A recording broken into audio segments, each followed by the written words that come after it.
Gadewch chi wedi o. Diolch yn ei Dduw am gyfle arall i ddod ger dy fron, ac i ni yn cyflwyno'n hamser i ti nawr. Ni yn gweddio am dy bresenoldeb, i ni yn gofyn ei byddu di yn trigarhau wrthym, ac yn ein nerthu ni, e byddwn ni yn dyddoli di mewn ysbryd a gwirionedd. Tyrd tywallt ysbryd, i ni'n gofyn hyn ôl trwy enw ac heiddiant i'n hardwydd Iesu Grist. Amen. Mae croeso i'n gwasanaeth Diolchgarwch. Pregethwr heno fydd y parchedig Dafydd Morris, yn ddiolchgar iddo fe am ddod unwaith eto i'n plith, ac fe fydd yn pregethu hefyd, os dyw ei mynd i Sul yma am hanner awr wedi 3. Ar ôl yr oedfa fe fydd hi'n aluniaeth ysgafn drws nesaf yn y neuadd, felly mae croeso cynnes i chi ymuno â ni. Rhai oedfaon arbennig fydd yn cael ei chynnal cyn bo hir. Rhagfyr y cyntaf, nos Iau cyntaf mis Rhagfyr, fyddwn ni'n cynnal ein noson o garolau am hanner awr wedi 7. Ac yna noswyl y Nadolig, felly Rhagfyr 24, yn hwyr iawn yn y nos am chwarter wedi 11, fyddwn ni'n cynnal ein hoedfa croesawu'r Nadolig. Os nad ych chi'n gallu ymuno ni yn unrhyw un o'r rheini, mae'r gobeithio fe fydd bob un o'r oedfaon hynny yn fyw ar y we, neu i chi'n gallu ymuno ar ôl yr achlysur hefyd. Mae pob un o'r oedfaon i'w cael misoedd yn ddiweddarach hefyd. Felly, os nad ych chi'n gallu ymuno ar y noson, achos mae yn chwarter wedi 11, noson cyn Nadolig, yn noson gyffroes iawn i lawer, ac felly, os nad yn gallu ymuno dyn ni yna, ewch chydig o ddyddiau'n hwyrach efallai, neu allech chi edrych ar rhai blynyddoedd blaenorol, y rai cynt sydd wedi bod. Mae'n neis cael canu carolau Cymraeg. Ni'n gallu gwneud digon ohonyn nhw. Felly, plis ymunwch gyda ni os chi'n gallu, ac os nad ydych chi, yna gnewch y mwyaf o'r we. Oedfa'n arferol am hanner awr wedi 3 bob prynhawn Sul. Felly, fel dwedes i, fe fydd y parchedig Dafydd Morris yn pregethu'r Sul yma, ond mae'n oedfa bob prynhawn di Sul am hanner awr wedi 3. Nawr, gydewch i ni ddechrau'n gwasanaeth trwy ganu'r emyn rhif 201, 2 Iesu ei hunan yw fy mywyd, Iesu'n marw ar y groes. Y trysorau mwyaf feddaf yw ei chwerw angau loes. 201 gewn ni sefyll i'w chanu. Amen.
Bydd am darlleniad o'r Efengyl yn ôl Ioan, y 15fed benod.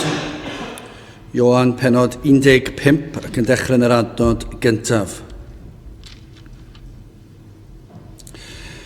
Mae fi yw'r wir wynwydden am tad yw'r llafurwr.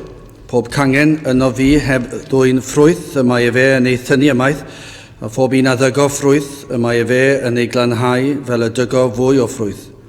Yr awr on yr ydych chwi yn lan trwy'r gair a leferau sy wrthych, arhoswch yno fi a mi yno chwi, megis na all y gangen ddwy'n ffrwyth ohoni ei hun, onid erys yn y wynwydden, felly ni ellwch chwythau, onid arhoswch yno fi. Mae fi yw'r wynwydden, chwythau yw'r canghennau, yr hwn sydd yn aros yno fi a minnau ynddo yntau, hwnnw sydd yn dwy'n ffrwyth lawer, o blegyd hebo fi ni ellwch chwi wneithir dim. Onid erys un yno fi, fe a daflwyd allan megis cangen ac a wywodd ac y maent yn ei casglu hwynt ac yn ei bwrw yn tân a hwy a losgyr. Os arhoswch yno fi ac aros o'm geiriau ynoch, beth bynnag a wellysioch gofynwch ac fe a fydd i chwi.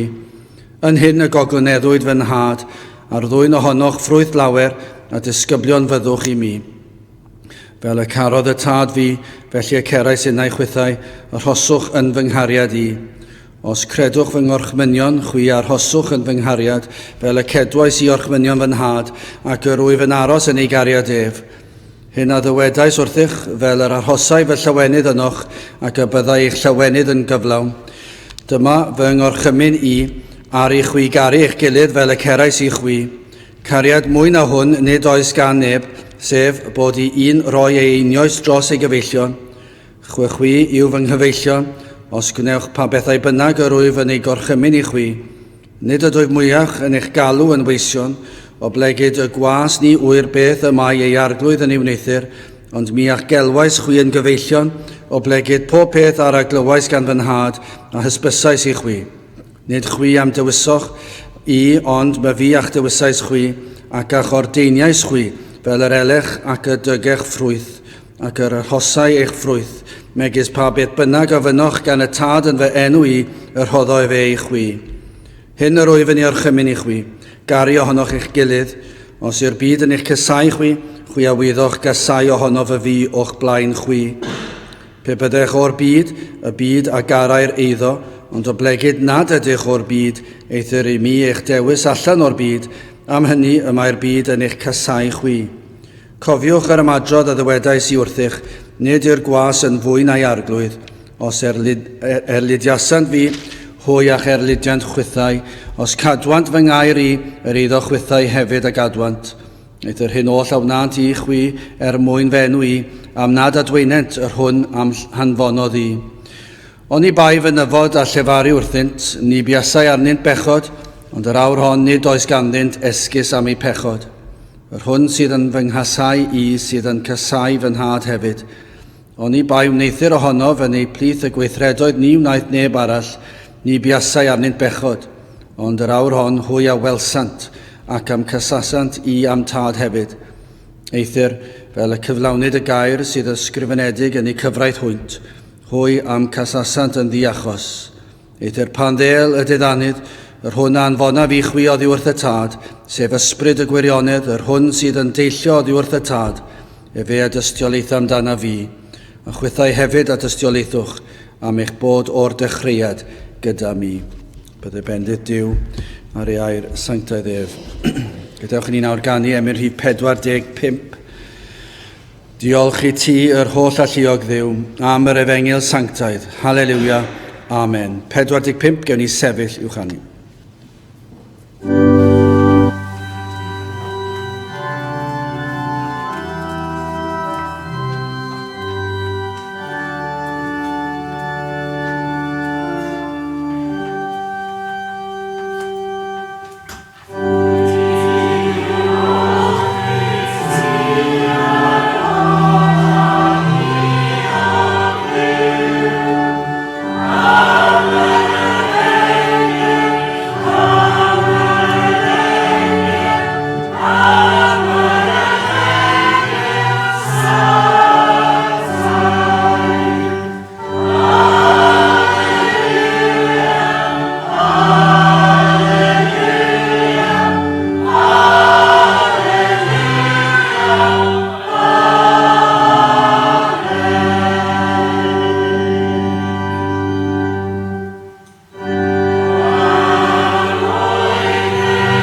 Diolch ni droi ti'n harglwydd mewn gweddi. Diolch yn i ti unwaith eto o Dduw am gyfle arall i ddod ger dy fron ac yn gallu dod yn hyderus ein bod yn dod trwy heiddiannau dy fab a'n gwaredwr yr arglwydd Iesu Grist ac nid trwy ein hymdrechion ni. Ac o Dduw i ni yn llawenhau mae nid yna yw'r ffordd achos ni byddai gennym unrhyw obaith o gwbl. Ond gan ein bod yn dod trwy heiddiannau, trwy fywyd perffaith yr arglwydd Iesu Grist, trwy'r hyn a wnaeth e tra ar y ddaear, ac o Dduw trwy'r hyn a wnaeth e ar y groes, iddo gymeryd ein cosb ni yn ein lle ni, ac o Dduw iddo atgyfodi o'r bedd yn fuddugoliaethus gan goncro marwolaeth ar un drwg a phechod. I ni'n diolch i ti o Dduw am yr hyn y mae'r arglwydd Iesu Grist wedi ei wneud. I ni yn diolch i ti am yr efengyl sanctaidd. I ni yn diolch i ti o Dduw am y cyfnod hwnnw pan yr oedden ni'n gwybod ein bod mewn carchar tywyll di. Ac yna o Dduw i ti ddod a rhoid goleini nefol i ni rhoid yr goleini hynny i ddangos i ni ein cyflwr, i ddangos ein bod ni mewn carchar tywyll di. Ac yna o Dduw i ni cael gweld yr hyn a wnaeth yr Iesu ar y groes yn ein lle ni. Ac felly o Dduw i ni yn diolch i ti. Yn diolch am waith yr Ysbryd Glân, iddo i agor ein llygaid ni, i ddangos ein hangen am waredwr, iddo tywys ein traed at droed y groes, iddo peri ni ddod a gallu gosod ein baich, ein pechod ar yr arglwydd Iesu. Ac felly o Dduw i ni yn diolch i ti am yr efengyl yma, am yr efengyl sanctaidd sydd yn rhoi y gobaith hynny i ni, yn rhoi y sicrwydd i ni, bod ein pechod wedi ei hoelio i'r groes, ei bod wedi golchi'n llwyr lan, ein bod wedi'n maddau yn gyfan gwbl. Ac o Dduw pa beth bynnag a ddywed yr un drwg, pryd y mae'n dod ac yn sibrwd am heion, pan y mae'n dod ac yn peri digalondyd i'n taro ni, o Dduw i ni'n gallu troi, ac i ni'n gallu ateb yn ôl, ac yn gallu dweud fod yr arglwydd Iesu Grist wedi marw ar y groes yn ein lle ni, ac iddo gymeryd ein cosb yn ein lle ni, ac i'w waed ein golchi ni yn wynach na'r eira. Ac felly o Dduw, hyd yn oed pan i ni yn gweld ein methiannau ni a ein crwydro ni, o Dduw, i ni dal yn gallu edrych ar y ffaith ein bod ni yn blant i ti. Felly o Dduw, i ni yn cyflwyno ein hoedfa yma i ti ac yn datgoffa ti unwaith eto o Dduw ein bod yn blant i ti. Ac felly yn blant methiedig, yn blant sydd yn crwydro, yn blant sydd yn dadl i lawr, i ni dal yn blant i ti. Ac felly o Dduw yn gofyn i ti trigarhau wrthym o'r newydd yn ddiolchgar ac yn llawenhau am yr holl freintiau a bendithion i ni wedi ei fwynhau dros y blynyddoedd. Ond o Dduw, i ni yn gofyn i ti i ddod i'n plith unwaith eto. I ni yn gofyn i ti ddod lawr yn nerth yr Ysbryd Glân ar dy was ac ar dy bobl yma. Yn gweddio bydd na bwer o'r nef yn y pregethu. Ond o Dduw hefyd, y bydd na bresenoldeb hefyd, ac y bydd ysbryd ar waith yn ein plith ni fydd yn gwrando, y byddwn ni yn cymeryd y air di, ac y byddwn ni'n gwybod beth yw daddoli di mewn ysbryd a gwirionedd. I ni'n cyflwyno'r sawl sydd eto heb gredu, rhai sydd yma, rhai sydd ddim. I ni'n gweddio am y rhai sydd ddim yma, yn gweddio nawr wrthyn nhw falle fod yn ymwybodol o'r cyfarfod yma, yn gweddio bydd ysbryd i yn argyhoeddi o bechod, ac yn peri y byddant yn cael gweld i pechod, ac o Dduw y byddi di yn ei gyrru nhw i edifeirwch, ac yn rhoi rhodd o ffydd iddynt gredu. I ni'n gweddio am y rhai efallai fydd yn gwrando rhywbryd ar y we, ac yn gweddio Dduw ar ei ti ddefnyddio'r neges hon, i gyffwrdd ac helonau lle bynnag y maint a pryd bynnag y byddant yn gwrando. I ni gwybod yr wyt ti yn Dduw sydd yn holl alluog. Ac felly o Dduw, yr wyt ti'n gallu gweithio yma yn ein plith ni. Yr wyt ti'n gallu gweithio ymhlith yr rhai sydd ddim yn agos i'r lle yma. Yr wyt ti'n gallu gweithio mewn blynyddoedd i ddod wrth i rai wrando ar y neges. Felly o Dduw tyrd, gweithio ac ni'n gweddio bydd y enw di yn cael ei ddyrchafu goruwch pob enw arall. O Dduw, i ni yn diolch am y cyfle i ddod i ddiolch i ti. I ni'n diolch am oedfa sydd wedi cael ei neilltio i ddiolch i'r arglwydd am ei holl roddion. Ac ond yn arbennig am yr rhodd o'r arglwydd Iesu Grist, yr rhodd o ffydd, a'r rhodd o iachawdwriaeth. Terd felly, i ni yn gweddio y byddi di ar waith yma yn ein plith ni. Diogelan hamser, i ni'n gofyn hyn o trwy enw ac heiddiant ein harglwydd Iesu Grist. Amen. Wel, ar ôl i ni ganu'r emyn nesaf, i ni ddiolchgar i gyflwyno, fydd y parchedig Dafydd Morris yn dod i bregethu gair Duw i ni. Ond yn gyntaf, gadewch i ni ganu emyn rhif 524, 2:4 Pechader wyf o arglwydd sy'n curo wrth dyddor, erioed maidr drigaredd ddiddiwedd I mi'n stor. I ti faddau beiau rifedir tywod man, gan fod y hen drigaredd lawn cymaint ag o'r blaen. 5:2:4 gewn ni sefyll i'w chanu.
Wel, ga I ddiolch yn fawr iawn I chi eto am y croeso a'r cyfle I ddod I rannu'r gair gyda chi. Mae'n bleser bob adeg I geisio gwneud hynny.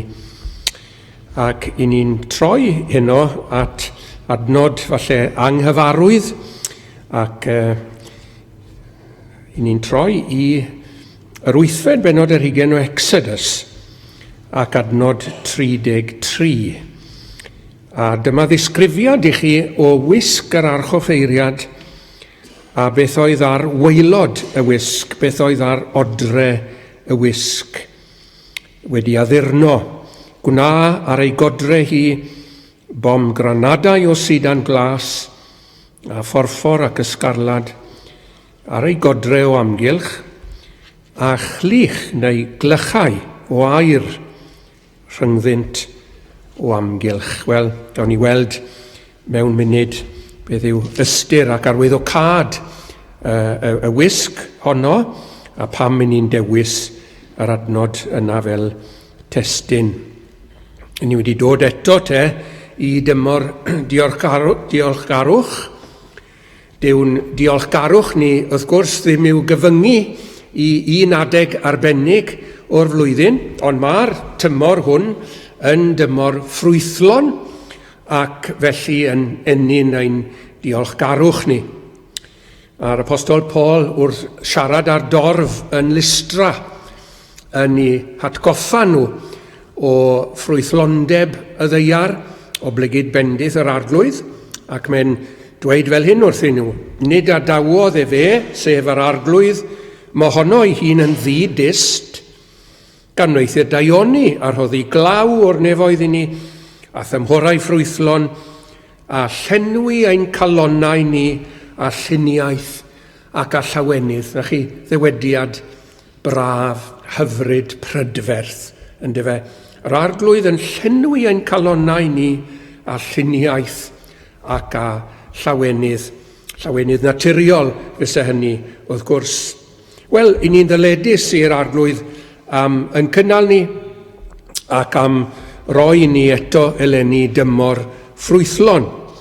Ond dwi am droi yn sylw ni heno yn fwyaf arbennig at ffrwythlondeb o fath arall, sef ffrwythlondeb ysbrydol.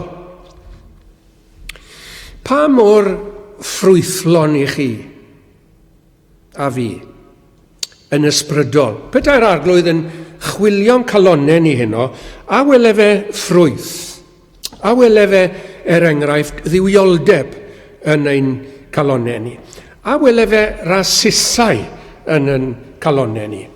Enghraifft ffydd gadwedigol.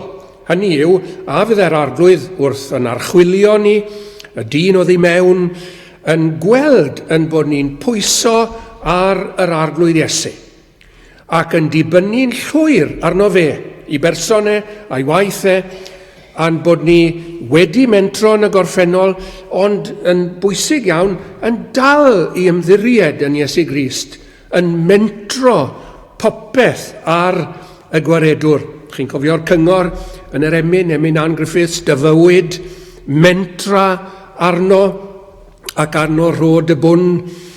Cofio clywed am John Evans y Bala, un o hen gynghorwyr y Bala, yn holi yr ysgol, ac yn gofyn i'r ysgol, beth yw ffydd ymhlanti? A ddim yn cael ateb wrth i fodd, a dyma fe'n cynnig y diffiniad yma o ffydd. Ffydd yw menter a dwy lygaid yn ei ffen. Hynny yw, mae ffydd yn gwybod beth mae'n gwneud. Mae'n mentro ar y gwaredwr, yn dibynnu, launching out fel petai, ar y gwaredwr. A fydde yr arglwydd wrth edrych ar ein calonnau ni yn gweld bod ni'n dal i wneud hynny. A'r ffydd yma yn ffydd weithredol, wrth gwrs, yn gweithio trwy gariad. Os ych chi am enghreifftiau o beth mae ffydd yn ei wneud, ffydd yn weithredol ac yn gweithredu, darllenwch yr unfed bennod ar 10 o Hebriaid, ac fe welwch chi fod Noa, enghraifft, oblygyd i fod e'n credu fod wedi gwneud rhywbeth. Ar sail y gred honno, bod wedi gwneud yr hyn oedd e fod i wneud, yr hyn gasau o'r chymyn i wneud, sef adeiladu arch. Dyna i chi ffydd yn gweithio. Abram yn fodlon a berthu Isaac hyd yn oed, mewn ffydd yn gweithio. Eto, Jacob yn addoli a'i bwys ar ben i ffon. Wel, mewn ffydd mae dyn i fod i addoli, ynde? Mewn ffydd mae dyn yn offrymu i weddi ac a'i fawl, a'i ddiolchgarwch, mewn ffydd. Ffydd weithredol, a fyse Duw yn gweld rhywbeth felly yn ein calonnau ni. A fydde'r arglwydd yn gweld cariad yn ein calonnau ni. Cariad at yr arglwydd Iesu Grist. Mae Pedr yn dweud, yr hwn, nas gwelsoch, yr ydych yn ei garu. I ni'n caru enw yr arglwydd Iesu Grist fel Cristnogion. Yndi ni, i ni'n casau pan bod ni'n clywed bobl yn cablu o bob peth yn y byd. Mae bobl yn rhegi, ond mae'n wath byth i glywed rhywun yn cablu yr enw i ni'n ei garu, enw'r arglwydd Iesu. I ni'n caru Iesu Grist yn ei berson, yn ei waith, yn ei gymeriad, yn ei swyddi, yn ei rinweddau, yn ei gyflyrau. I ni'n caru yr arglwydd Iesu Grist yn ei gynfodolaeth. I ni'n caru fe yn ei ddyfodiad i'r byd, yn ei ddarostyngiad, yn ei ddioddefaint, 'y ni'n caru fe yn ei atgyfodiad a'i esgyniad ac yn caru'r ffaith ei fod e'n mynd i ddod yr ail waith. Ydych chi'n caru Iesu Grist? Ydych chi'n caru dydd Crist, dydd yr arglwydd, llyfr yr arglwydd, pobl yr arglwydd? A fydde Duw yn gweld cariad yn rhywle, rhyw gymaint o gariad yn eich calon chi a fi. Ac wedyn y gras arall, gobaith. Wrth gwrs, petai'r arglwydd yn chwilio'n calonau ni heno, a fydde fe'n gweld yno ni yr arglwydd Iesu Grist, Crist ynoch, gobaith y gogoniant. Mae hynny'n golygu fod Cristion sydd â gobaith gydag wrth gwrs yn edrych ymlaen. Dyw e ddim yn ddiobaith. Dyw e ddim fel y person hwnnw nes i gyfarfod yng Nghaerfyrddin blynyddoedd yn ôl, a ni'n gwneud gwaith o ddrws i ddrws, person gyda fi yn gofyn i'r dyn yma, oedd yn aelod mewn capel yng Nghaerfyrddin, beth yw'ch gobeith chi te? Chi'n gwybod beth wedodd e? Parc Gwyn, medda fe, sef y crematorium yn Hendy Gwyn. Dyna i gyd. Bydde fe'n gweld yno chi a fi, yn bod ni'n edrych ymlaen yn hyderus at gael bod gyda Christ. Llawer iawn gwell yw. Chi'n cofio'r apostol Paul yn sôn am y posibiliadau oedd gyda ge. Cael parhau ar y ddeiar i wasanaethu'r Philippiaid, dwi'n siŵr bydde yn alwenydd, iddo fe wrth wneud hynny, ond wrth feddwl am yr alternatif. Cael bod gyda Christ. Llawer iawn gwell yw, medde fe. Chi'n edrych ymlaen. Chi'n edrych ymlaen at ymuno gyda'r llu nefol. Ni'n eistedd lan ar yr oriel fyna yn angladd Neil Johnson. Ac fe droiodd o raig oedd yn eistedd dros nesaf ar ddiwedd y cwrdd. Ac mi ddwedodd hi fel hyn, it's a pity he couldn't have taken us with him, isn't it? Ac o'n i teimlo fel na, chi'n meddwl. O'n i yn. Mae yna adegau fel yna, mae yna fendith mewn oedfaon yn gallu digwydd, yn dos e, pan mwch chi'n cael eich cipio megis i'r seithfed nef bron. Ych chi yno, wel ych chi ddim yno, ond ych chi'n dyhau am fynd yno, yn ddech chi cael ymuno gyda'r côr. Mae yna destun i ganu amdano fe, yn dos e, yn y nefoedd. Beth yw e? Tailwng yw'r oen. Dyna'r gan. Ac oeddwn ni'n bwrw'n coronau lawr wrth ei draed a cael eto bod gyda gef panel y byd ar dan ac edrych yn ei hyfrydwydd gan harddach nag o'r blaen. Petai'r arglwydd yn edrych ar y calon chi a fi heno, bydde fe'n gweld gobaith fel na, bydde fe'n gweld rhywfaint o leia o ostyngeidrwydd. Beth sydd fan hyn yn naturiol, dweillon, yw'r gwrthwyneb, balchder. A fydde fe'n gweld gostyngeidrwydd, rhywfaint o sel falle, rhywfaint o ddymuniad amdano fe, rhywfaint o ysbryd gweddi, rhywfaint beth bynnag o ysbryd galw ar enw yr arglwydd. Nawr, wedi gofyn y cwestiynau yma, mae'n rhaid dweud bod y pethau yma wedi sôn amdanyn o'r grasusau yma, y ffrwyth hyfryd yma, ddim yn tyfu yn ein calonau ni yn naturiol. Chi'n gwybod beth un i naturiol? Diffeithwch sydd oddi mewn yn y galon. Lle anial, sych, anffrwythlon yw nghalon ni yn naturiol. Os oes rhywbeth yn tyfu yng nghalon y dyn naturiol, grawnwyn gwylltion sydd yn tyfu yno. Wild grapes, chwerw i blas sy'n tyfu yng nghalon dyn. Balchder, annibyniaeth, gwrthryfel, ysbryd sy'n herio'r arglwydd, hunanoldeb, anffyddiaeth, ronc. Dyna sydd yn y galon. Nawr, wi eisiau adrodd hanes i chi, hanes am rywun nath ddarganfod y diffeithwch yma oedd i mewn, ac ni'n dod at yr adnod y testyn. A hon yn stori hynod, stori wir. Oedd rhywun gen i'n aelod yn yr eglwys yng Nghaerfyrddin, yr eglwys Gymraeg yng Nghaerfyrddin, a fe ddwedodd etho i rhyw ddwrnod, sut y dath i dad i gredu. Oedd ei fam yn Gristion ac yn mynd i'r hôl Bryn Seion yn Crosshans. Oedd hi'n briod ar dyn yma, fi'n credu bod hi wedi dod yn Gristion ar ôl iddyn nhw briodi. Oedd he yn gweithio fel glôr dan ddaear, a diddordeb mawr gydag gwaith yr undeb ac yn y blaen, a chyfiawnder cymdeithasol a gwleidyddiaeth, ond oedd e ddim yn Gristion ac yn gapelwr hyd yn oed. Wel, mi benderfynodd fynd i'r cwrdd wythnos, astudiaeth a chwrdd gweddi. Oedd yna heneriad dyn diwiol iawn Hayden Jones yn mynd trwy lyfr Exodus bob wythnos, ac oedd e wedi dod i'r bennod yma'r 8 o Exodus, ac oedd e yn disgrifio gwisg yr archoffeiriad a beth oedd ar waelod gwisg yr archoffeiriad.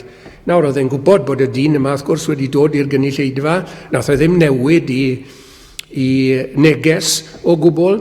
Mae bobl yn meddwl yn y dyddiau yma bod rhaid i ni sôn am sport, bod rhaid i ni sôn am ffilms a gwneud jokes trwy'r adeg mwyn cysylltu gyda bobl. Ond oedd Hayden Jones ddim yn un o'r math yna.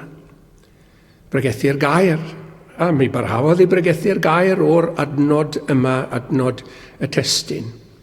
A dyma fe'n dweud wrth y gynulleidfa, wel ystyr hyn i gyd, wrth gwrs, yw yr arglwydd Iesu Grist. Mae yna gysgod fan hyn, mae yna ddarlun o'r arglwydd Iesu Grist, a dyma fe'n esbonio gwaith yr archoffeiriad, bod yr archoffeiriad i fod i fynd i mewn i'r cyseg yr sanctaidd olaf, unwaith y flwyddyn. Mater mawr oedd i ddyn meidrol, i fod yn archoffeiriad, dyn meidrol mynd i fewn i bresenoldeb, y Duw sanctaidd a'r Duw sydd yn dan ysol. Glywes i, Mr. Hayem yn dyfynnu lawer gwaith. How can I, whose native sphere is dark, whose mind is dim, before the ineffable appear. A chi beth mawr, de?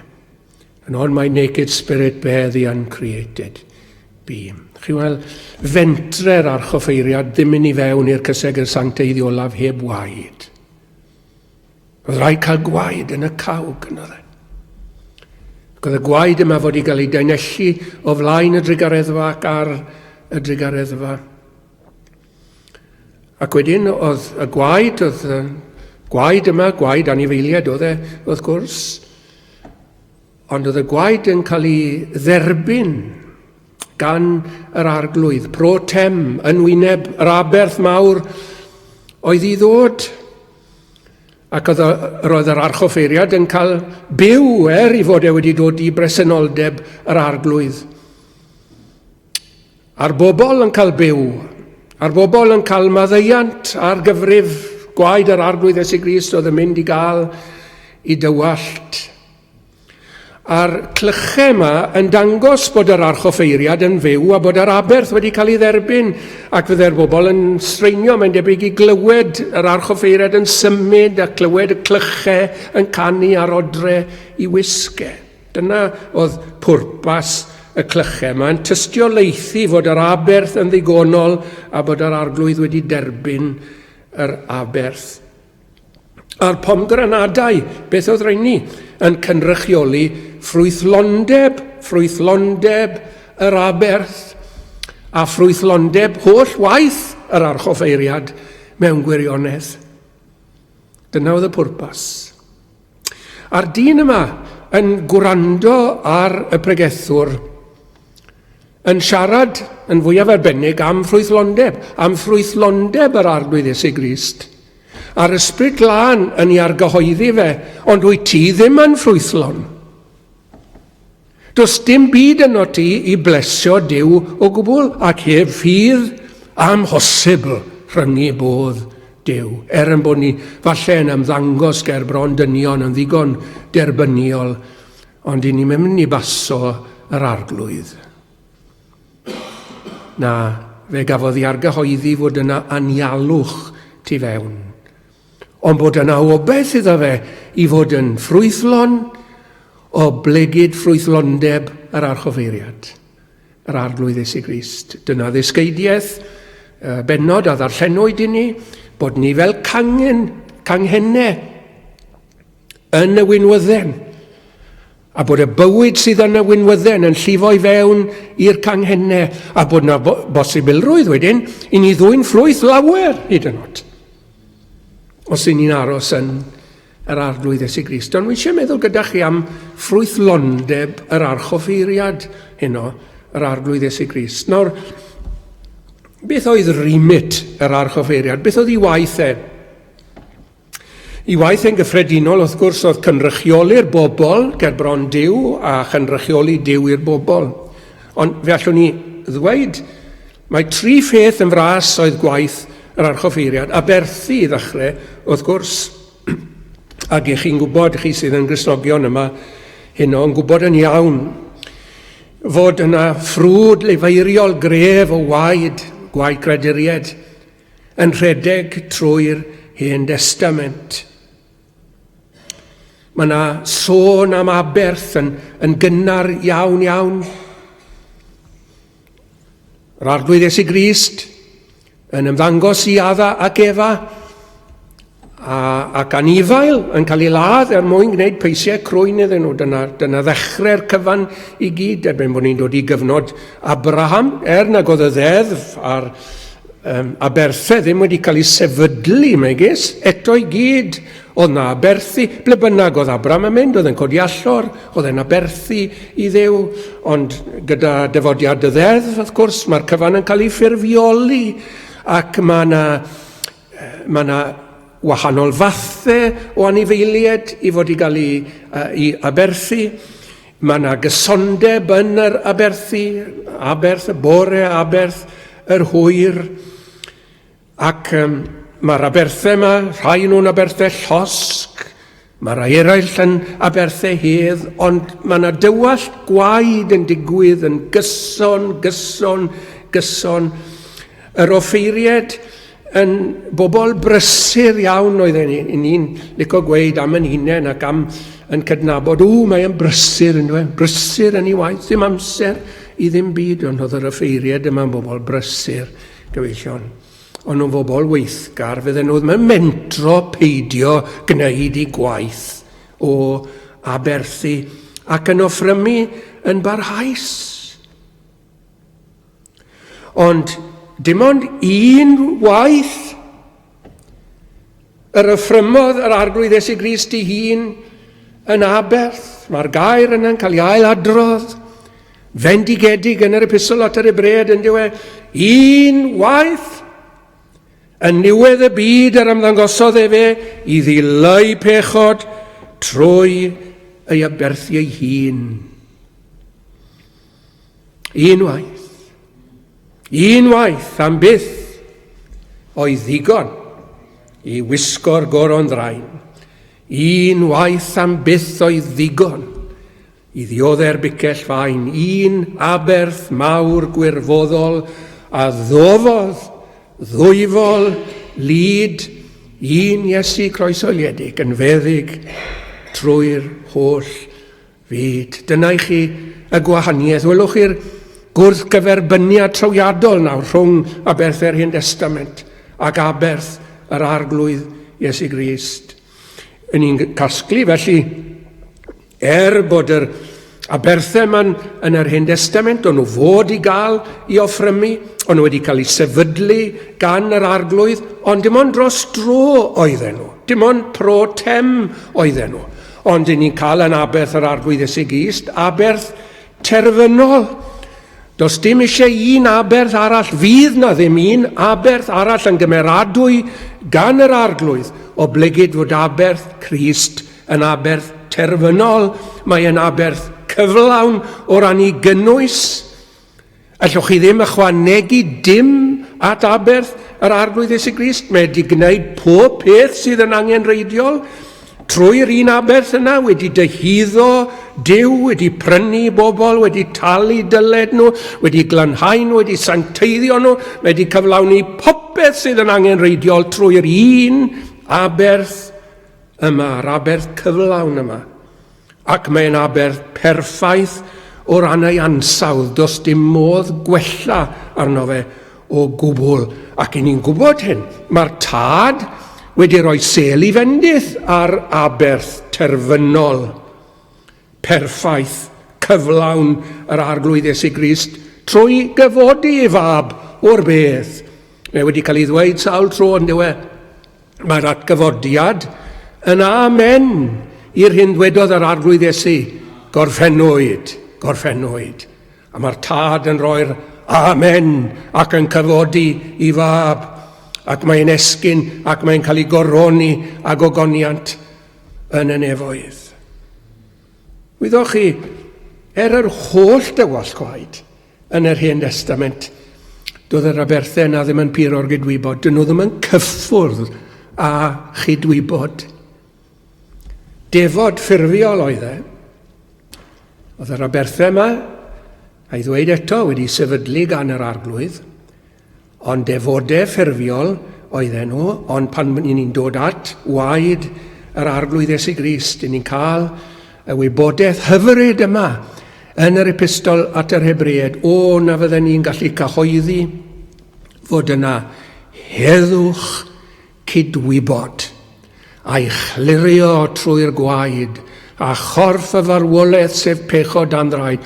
Na fydden ni'n gallu cyhoeddi'r gwirionedd yna i bawb sydd yng Nghaerdydd heno, rheini sydd yn llafurio, rheini sydd yn drwm yn ei hysbryd o blegyd bod gyda nhw gydwybod euog a dyn nhw'n gwybod beth i wneud ynglyn ag e.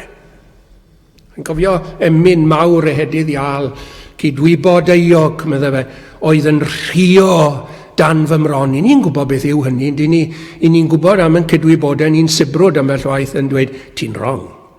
Ddyle ti ddim fod wedi.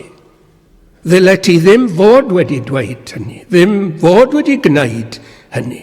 Ni'n gwybod am y gydwybod yn sibrwd, ni'n gwybod am y cydwybodau ni yn codi llais hefyd yn ni, ac yn rhio arno ni. Mae eisiau gollyngdod arno ni, mae eisiau ryddhad arno ni, yn os e pan bod ni'n gwybod, chi'n bod ni in the wrong. In the wrong. Cydwybod euog oedd yn rhio dan fy mron, bydde ehedydd ial. A'n trwy'r emyn i gyd i chi, mae'n emyn hyfryd, mae'n emyn cymarol hir. Yn y diwedd, mae'n ffoi i gael fariafryn ac yno gwelais Iesu gwyn, bydde fe. A chi'n cofio diwedd yr emyn? Mae'r mell dicter Duw o blegyd y cydwybod euog yma, blegyd i fod e wedi pechu, mae e'n diffodd yn y gwaed. Chi'n gweld, fel hyn mae'n gweithio, ynde? Mae'r Cristion yn dod yn ymwybodol fod yr arglwydd Iesu Grist wedi talu am yr hyn sydd yn ddrwg yn y gydwybod. Does o ddim anghyfiawnder, mae yna dal wedi bod. Ond nid y pechadur sydd wedi talu. Yr arglwydd Iesu Grist sydd wedi talu yn ei lef, swm ein dyled fawr a dalodd, ac a groesodd lyfrau'r nef. Ac mae'r gwaed yna cael ei daenelli ar yn cydwybodau ni yn ei clirio nhw. Ac mae'n cydwybodau ni yn cael ei distewi. Dyna effaith waith yr arglwydd Iesu Grist. Mae rhaid i ni weid am yr Hen Testament ar y berthau, mae gwaed anifeilied o nhw. Ond i ni'n siarad am waed o fath arall yn yr arglwydd Iesu Grist. Gwaed mab Duw. Gwaed y Meseia. Grandwch, ni allai'r holl foroedd byth olchi fy mrew, na gwaed y creduried, amled ei rhew, ond gwaed y Meseia. A'i gwella'n ddiboen, rhyfeddol yw rhinwedd, marwolaeth yr oen. Ga'i ddweud wrthoch chi, y cymwyson lun ar y berthau, mae nith i fi, mae'n gweithio gyda Zulus yn Affrica. Maen nhw'n dal i aberthu, chi'n gweld? Cos fydd rhywbeth yn rong yn y teulu, maen nhw'n aberthu cyw iar, ffowlyn. Os bydd rhywbeth gwaith yn mynd yn wrong, maen nhw'n aberthu gafr. Os bydd rhywbeth gwaith eto, maen nhw'n aberthu buwch. Mae rhywbeth gyda hi ddweud wrthyn nhw fel Cristion yn dos e. Sy'n eisiau chi wneud y pethau yma. Mae'r un aberth mawr gwirfoddol yma yn ddigon. Ac nag yw pobl yn gwlad ni ddim yn aberthu anifeiliaid, mae'n debyg. Ond chi'n bod mae'n dal yn ddwfn iawn ynddo ni fel plantynion, yn bod ni eisiau dehyddo Duw, bod ni eisiau plesio Duw trwy rhoi rhywbeth, aberthu, rhoi rhywbeth. Fi'n cofio gwneud gwaith o ddrws i ddws blynyddoedd yn ôl yn Llangydairn, ac mynd o gwmpas y ffermydd, ac o'n i wedi trefnu cyfarfod efengylu yn Llangydairn, ac o'n i'n gwahodd bobl i ddod i'r cwrdd. Wel, oedd y ddau frawd yma, o'n nhw'n byw mewn anibendod mawr, ac o'n nhw ddim yn lân iawn o gwbl. O'n nhw byth yn mynd i'r gwely, o'n nhw'n cysgu neu dillad. O'n nhw'n ddau frawd cyfoethog iawn yn dweud y gwir, ffermwyr llaeth oedden nhw.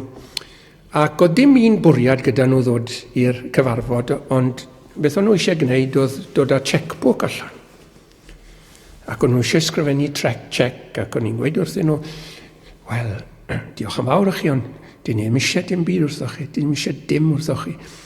I ni eisiau rhoi rhywbeth i chi mewn gwirionedd, neu yn ytrach, i ni eisiau chi dderbyn rhodd oddi wrth Dduw yr arglwydd Iesu Grist. O'ch chi'n gweld, dyna'r elfen, ynddo fe? Eisiau rhoi rhywbeth. Eisiau aberthu. Ond mae'r un aberth mawr yma, yn aberth mor ffrwythlon yn diwe.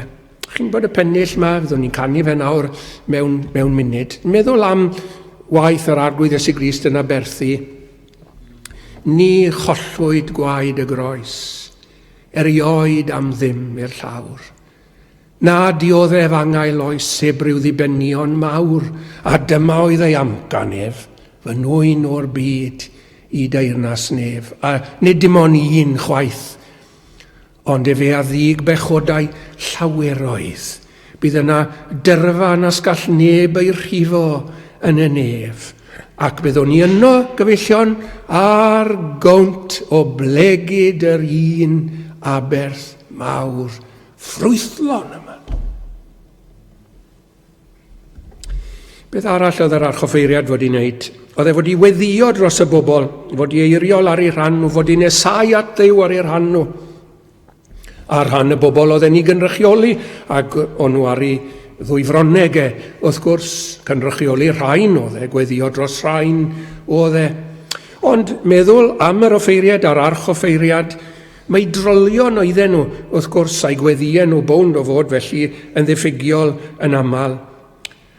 Ac wrth feddwl amdano ni a'n gweddiau bach ni, wel, pwy all ddweud yn bod ni'n feistri ar y grefft o weddio. Mae ambell un ohono ni falle wedi cael dawn gweddi. Ni wedi clywed bobl yn dyn ni o bryd i'w gilydd, mae fel sy'n nhw wedi cael dawn gweddi. Ond eto, dyn ni'n gweddio fel oedd yr arglwydd Iesu Grist yn gweddio, odyn ni. Meddyliwch am un weddi oedd o'r arglwydd Iesu Grist. Gair cyntaf oedd ar y groes.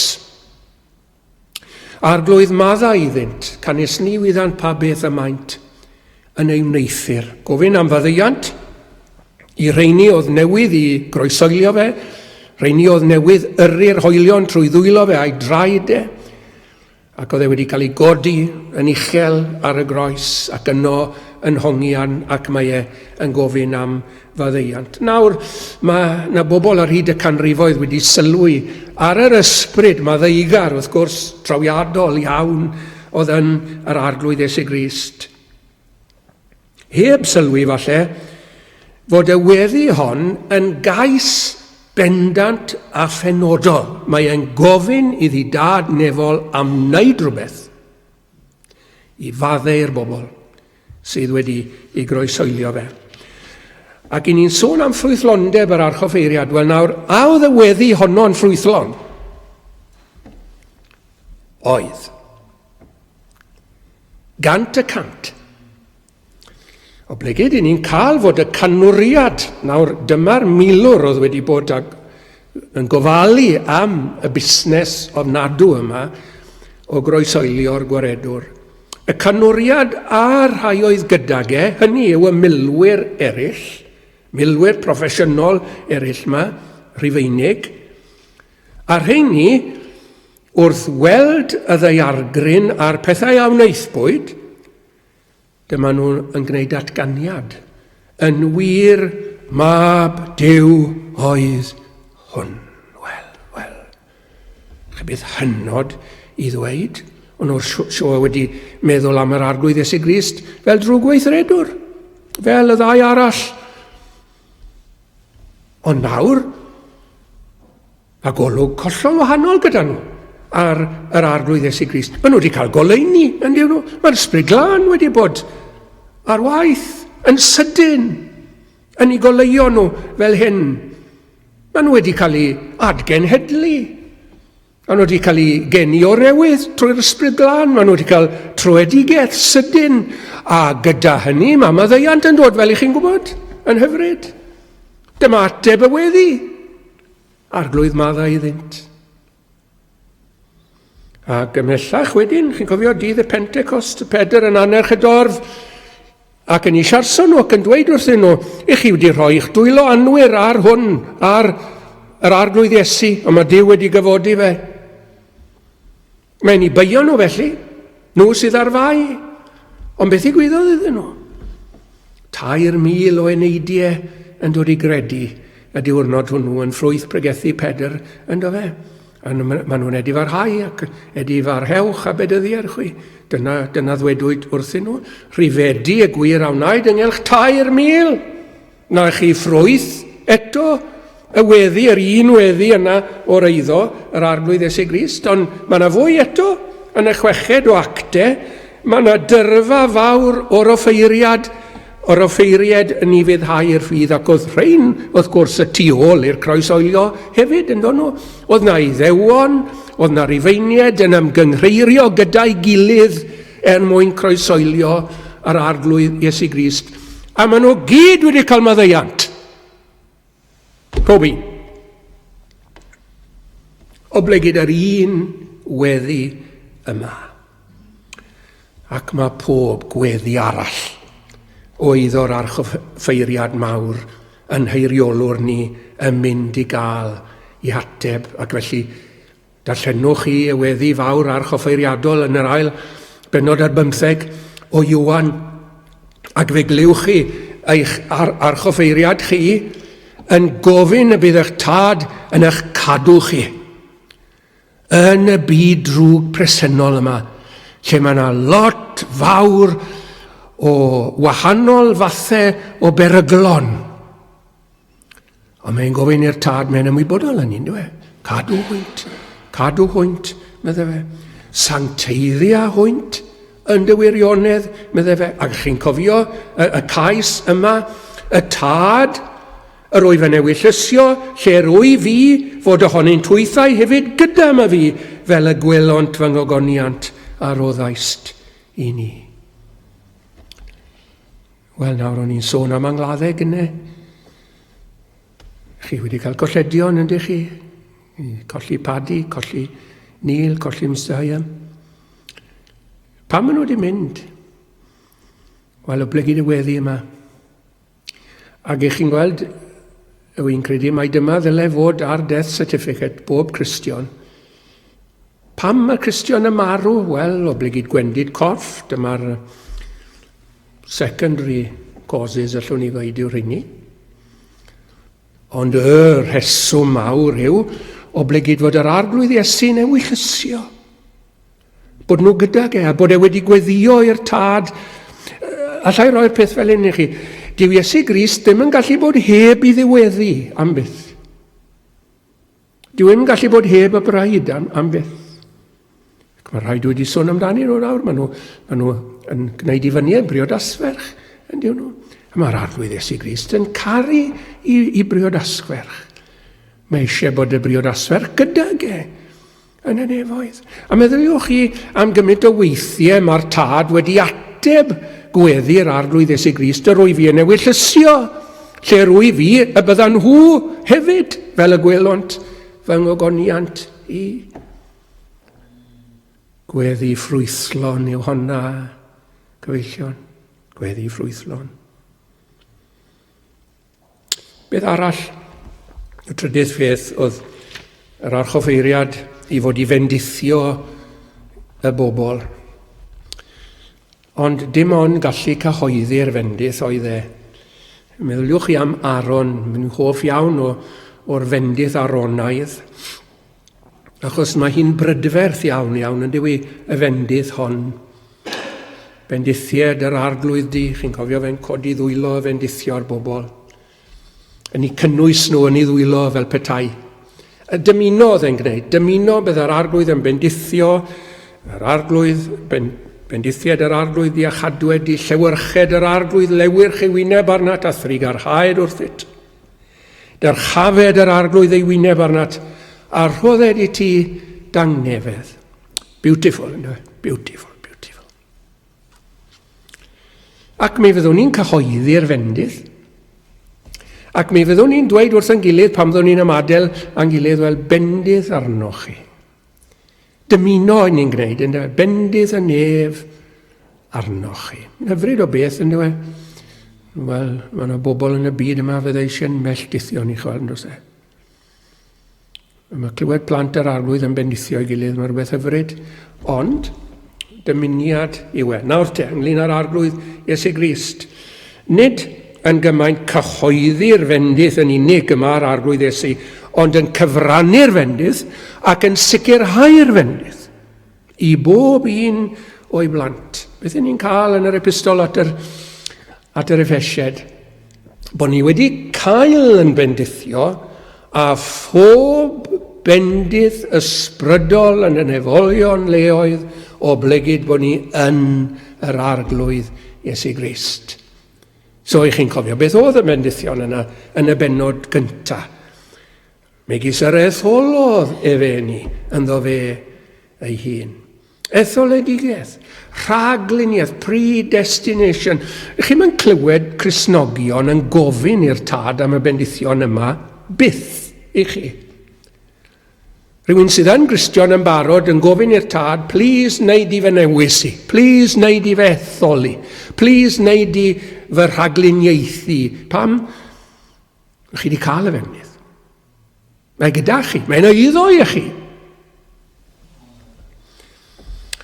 Gymeradwy yn yr adwylid. Chi'n mynd gofyn i'r arglwydd i'ch gwneud chi yn gymeradwy rhywbryd yn y dyfodol, achos bod chi ddim yn gymeradwy nawr. Na, i chi yn gymeradwy, yn yr anwylid. Mae yna brenedigaeth trwy ei waed ef sef maddeiant pechod. Mae wedi hysbysu ni ddergelwch ei wellus sy'n ni wedi cael yn selio trwy lan ysbryd yr addewid ac yn y blaen. Dyma'r bendithion ysbrydol sydd anghadw i ni megis. Mae'r arglwydd Iesu Grist fel cronfa yn diwe, ac mae'r pawb sydd yn y gronfa yma yn cael ei bendithio. Mae eisiau ni feddwl am hyn, yn dys e?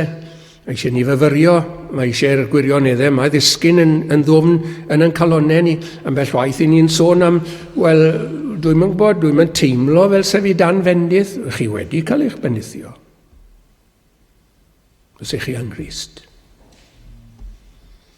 Mae'r arglwydd Iesu Grist yn llwyddo yn ddifeth i gyfrannu'r bendithion yma i bob un, os ga i ddweud, bob un o'i blant, bob un yn ddiwahân. Wel, dyna fe, Iesu Grist yr un ffrwythlon, yr archoffeiriad ffrwythlon. Yn ffrwythlon yn ei aberth, yn ffrwythlon yn ei weddio, yn ffrwythlon yn ei fendithio. Does dim pall o gwbl, does dim nam yn y Ffrwythlondeb yma o gwbl. Sut alla i a chi fod yn ffrwythlon? Wedyn te. Wel, dim ond rhoi gyswllt gyda fe. Ac mae'r darlun yn un hyfryd. Mae fi yw'r wir wynwydden, medde fe. Yn tad yw y llafurwr. Chi yw'r canghennau, medde fe. Gech chi fod i aros yno i Mae'r un bywyd a sydd yn yr arglwydd Iesu Grist, yr ysbryd glân sydd yn yr arglwydd Iesu Grist, yr un bywyd sydd yn y canghennau, mae'r bywyd yn llifo o'r wynwydden trwy'r canghennau, ac wedyn wrth yn bod ni'n aros yng Nghrist, wrth bod yna gymundeb gyda'r arglwydd Iesu Grist, cyfeillach gyda'r arglwydd Iesu Grist, cymdeithas gyda'r arglwydd Iesu Grist, wrth yn bod ni'n agos a chadw'n agos at y gwaredwr. Mae yna ffrwyth yn dod. Ga i orffen just sôn am fy hoff lyfr i yn yr sgythyr y caniad Solomon. Chi'n cofio y Siwlameus yn gwahodd Solomon i ddod i wardd. Bydden ni'n licio meddwl am Iesu Grist yn dod fan hyn heno. I wardd, mae'r pregethwyr sydd yma heno'n gwybod am Wattisham, ac mae yna weddio cyn yr cyfarfodydd yn Wattisham yn aml iawn, Lord, take thy walks amongst us. Wel, beth beth ar arglwydd Iesu Grist yn dod fan hyn heno i'w ardd. A fydde yna ffrwyth y mywydau rhai ohonoch chi, a rhai ohonoch chi sydd yn Gristnogion, a bydde fe'n dod, ac fel ni'n mynd i ardd naturiol, ni'n pigo'r hosyn falle, ac yn ni arogli fe, ac mi fydde fe'n yn peri hyfrydwch i ni, yn pigo ffrwyth, yn bita'r ffrwyth. Iesu Grist yn dod i wardd yma heno, ac yn gweld rhywbeth, mae'n lico. Mae'n lico gweld gostyngeidrwydd. Mae gostyngeidrwydd yn flodyn pert iawn. Flodyn siai, allwch chi ddweud, ond mae'n flodyn pert iawn. Yr arglwydd Iesu Grist yn lico'r gostyngeidrwydd yma, medde fe. Mae'n gweld rhywfaint o ffydd yno chi, mae'n gweld cariad yno chi, mae'n gweld gobaith yno chi. Mae'n gweld rhywfaint o eiddgarwch am ei bethau fe, am ei bresenoldeb ac yn y blaen. Megis gardd ddyfradwy o aroglaen llawn, boed fy mywyd arglwydd, foreddydd a ffrynhawn. Amen.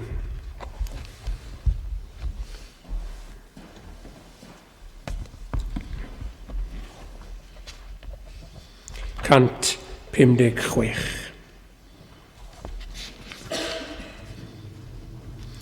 Cant 56. Ni chollwyd gwaed y groes, erioed am ddim i'r llawr, na dioddef angael oes, hebryw ddibenion mawr, a dyma oedd ei amcan ef, yn wyn o'r byd, i deyrnas nef. Cant 56.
Ddewain tad i ni gyfesu Gerdyfrondi mae bobl anial ddiffrwydd i ni wrth natur.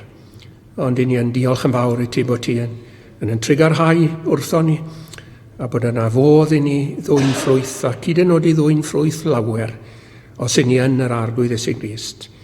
Rho ffydd i gredu, i rhai sydd ddim os gwelid i'n dda, ac i ni yn edrych ymlaen arglwydd at weld y grasysau yma yn tyfu ac yn blodeio yn dy eglwys di.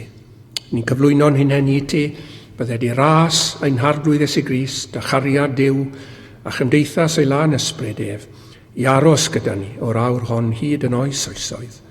Amen.